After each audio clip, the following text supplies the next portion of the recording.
definitely no wiggle room in this thing. I'm gonna pass out trying to wear this costume. But here's the funny part. The legs are just flapping. Here we go. I am the Phantom. Hello, Gingles and Goblins, and welcome back to the channel. As you saw at the start of the video, today's video, we're gonna dive into the history of Collegeville and Ben Cooper costumes, part 1. Now, part 1 brings us to the 1980s, because that's the decade that I wore my share of these masks and costumes. Now, they were awesome costumes and masks. They definitely were tough to make it through Halloween night. Wearing these, you would definitely sweat your way all the way through Halloween night to get your rewards, your big bag of candy. So in today's video, I'm going to touch base on everything from TV to video games to movies. The 1980s had it all when it came to costumes. They covered just about any character you wanted to be. So, today's episode, episode 1, Ben Cooper and Collegeville's history of Halloween costumes, the 1980s. Join me, if you dare. I got a black heart, it's a new start. Welcome to the spooky club. I got a black heart, it's a new start. Welcome to the spooky club. Take that! Join the spooky club. They're gearing up for Halloween at the theatrical shop in West Des Moines. For Halloween parties and outfitting the youngsters, the theatrical shop provides specialized, ready-made costumes to rent or buy. Choose from a wide variety of materials and accessories to create your own costume or take advantage of the custom costume shop for real novelty. Call or stop in now to reserve your favorite costume. The theatrical shop in West Des Moines. Our prices won't scare you away. And even though this shirt is Halloween, it's fitting for the video. But you know me, if I'm gonna cover something, I'm gonna do it right. So let's see if I can squeeze myself into this. Oh boy, this is tough. This is extremely tough here. Okay, I think this is definitely more fitting for the video now. Wasn't the Phantom from Defenders of the Earth, if I'm not mistaken? I could be wrong on that, so don't quote me on that. The mask won't stay on for the entire video because it'll definitely distort the audio, but I think we're ready to do this video now. Hi, I'm Stacy from Kids Incorporated. I was just trying on a Halloween costume. I always go out of the clown, but this costume won't do, because it's important that a Halloween costume fits properly. If you wear a mask like I do, be sure you have no trouble seeing or breathing. And make sure you wear comfortable, well-fitting shoes. Well, I guess for proper Halloween safety, there's just no clowning around. This is going to be an uncomfortable video for the next 15 minutes for me. But anyway, let's get into this.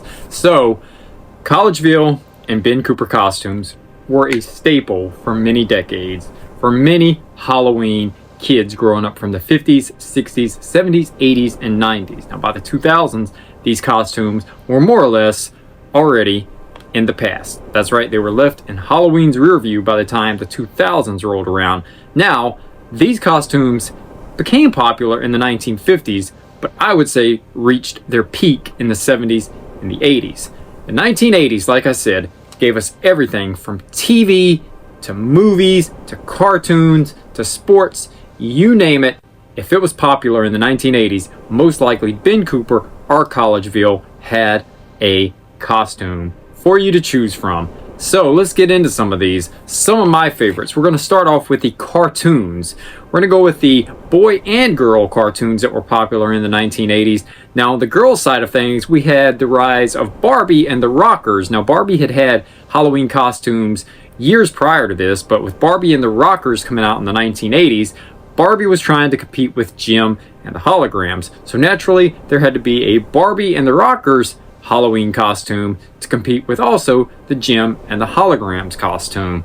Now, also, they had Strawberry Shortcake, they had Pound Puppies, they had the Smurfs, they even had the Cabbage Patch Kids. That's right, if you couldn't get your hands on a super elusive Cabbage Patch Kid doll in the 1980s, hopefully you had better luck at least getting your hands on a Cabbage Patch Kids Halloween costume, because nothing was more popular, I don't believe, in the 1980s, especially around 1983 and 1984, than a Cabbage Patch Kid. Parents were literally fighting over these before Black Friday was even a thing.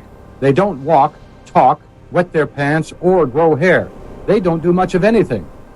But they have upset the supply and demand cycle to an astonishing degree.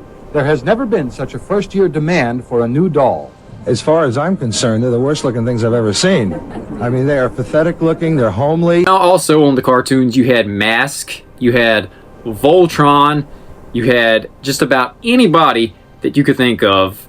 Thundercats, like I mentioned, He-Man, G.I. Joe, Mask, Voltron. If it was a Saturday morning cartoon or a weekday afternoon cartoon for that fact, because cartoons used to come on at 4 p.m. in the afternoon, long before the late 90s and early 2000s where afternoon talk shows started filling the airwaves. I felt bad for the kids then because they couldn't come home and watch He-Man or Thundercats or Jim or Darkwing Duck. We'll touch base on that costume in part 2, the 1990s.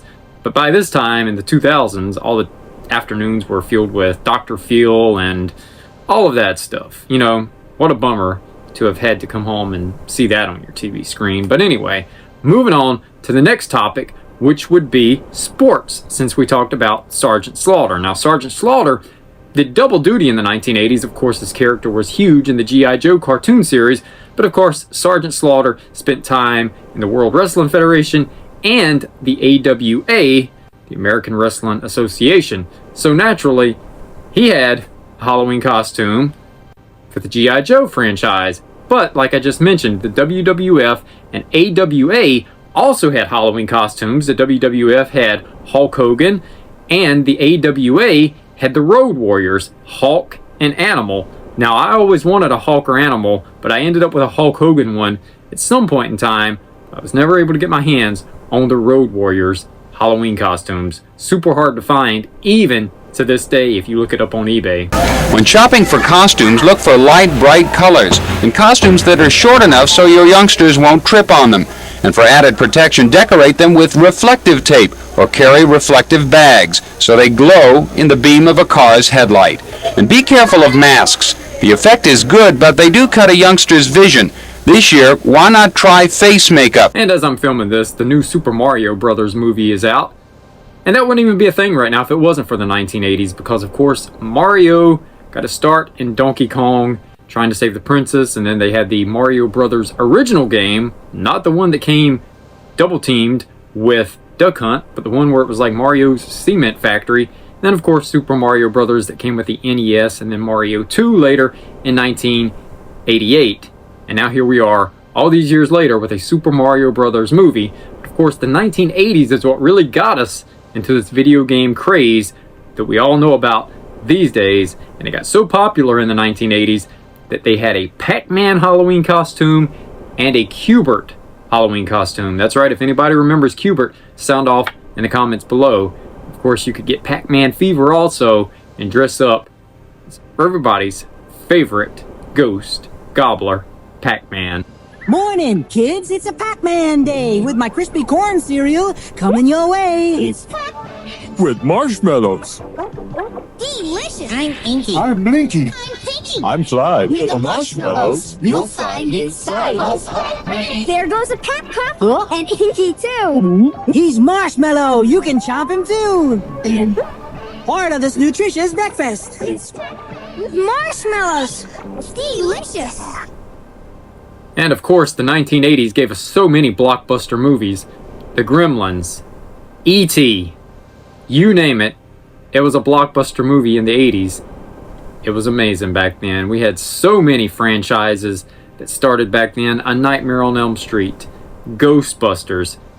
Some of the greatest franchises ever came out in the 1980s. And the Ghostbusters had their own costume. Freddy Krueger even had a Ben Cooper and Collegeville costume, as well as TV shows. TV shows like Punky Brewster and the A-Team, Mr. T. I pity the fool that don't have a Mr. T Halloween costume. So you see how popular all of this was in the 1980s. Like I mentioned, just about anything that you could want, you could find and you could dress up as in the 1980s. So, sound off in the comments below if you had any of these that I've mentioned. And there's so many licensed masks and costumes that came out in that decade that I could go on and on about this. But maybe there'll be a part 2 for the 1980s. We've got so many to go through. Oh, but look at Jessica. She can't see much with her mask on. It's too big for me. A monster needs an ugly face. But does it have to be a mask?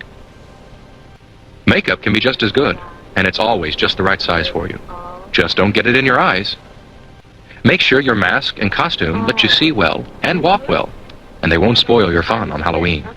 If Cabbage Patch Kids had a Halloween costume, naturally the Garbage Pail Kids, which was a parody, it's how it started out being, believe it or not. It was a parody of the Cabbage Patch Kids, and the trading cards, the Garbage Pail Kids ended up getting their own Halloween costume as well. Now, these were super hard to find back in the day, but I did see one time, I believe, and I think it was at Eckerd back then, and it was featured in Halloween 4 when Jamie, played by Danielle Harris, is flipping through the costumes at the local pharmacy there. So it did get a little bit of a shout out in the Halloween movie.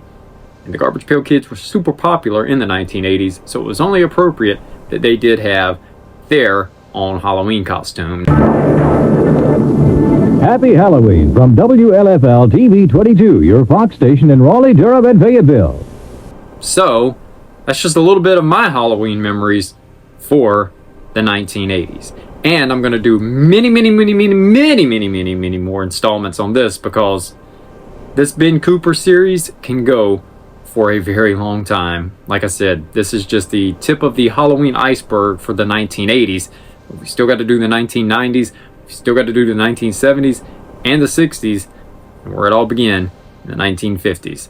So, if you're new here and you like this type of content, I do all things spooky, holiday related, and retro related here on Derek BlackHearts Spooky Club. So how about slashing that subscribe button and turning on that notification bell so you can get notified when I go live, I drop a short, or a video is getting ready to do a premiere, because we have all kinds of fun here on this channel. So, until next time, I'll see you on the dark side. I can't get out of this thing.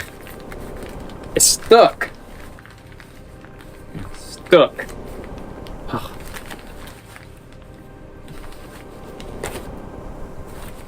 I got a black heart, it's a new start. Welcome to the Spooky Club. I got a black heart, it's a new start. Welcome to the Spooky Club.